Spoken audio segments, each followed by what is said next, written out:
Salut à tous, bienvenue dans cette troisième partie du triangle d'exposition. Aujourd'hui on va parler des ISO, on regarde ça tout de suite, c'est parti.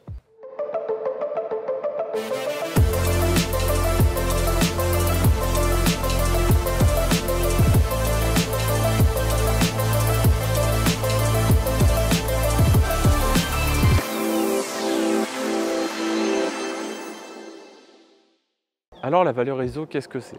C'est très simple, c'est la sensibilité à la lumière que vous donnez à votre capteur.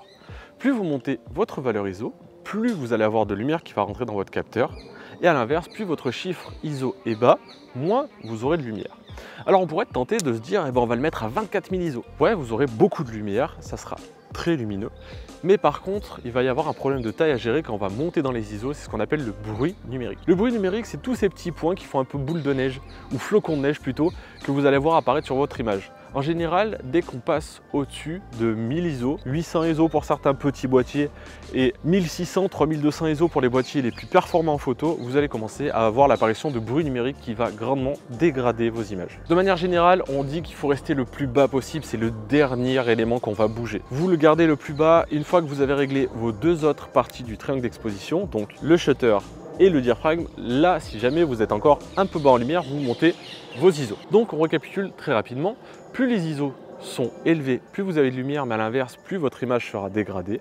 Et plus vos ISO sont bas, moins vous aurez de lumière, mais par contre, plus vous aurez une image de qualité. À ça, il va rester encore deux paramètres pour les ISO. La taille de votre capteur. Plus la taille de votre capteur est petite, moins il va pouvoir accueillir de lumière et donc plus vous aurez de problèmes en basse lumière. D'accord? Un capteur APS-C qui est beaucoup plus petit qu'un capteur full frame va pouvoir accueillir moins de lumière et donc va devoir monter plus vite en ISO et donc vous aurez plus vite de bruit numérique. La deuxième chose qu'il va falloir prendre en compte, c'est le nombre de mégapixels. Alors là, on va diviser les forces entre photographes et vidéastes. Les vidéastes qui ne font pas de photos, en général, ont des capteurs 12 mégapixels parce que moins on a de mégapixels, plus les photosites seront gros, plus ils vont accueillir de lumière et donc meilleur il sera en basse lumière.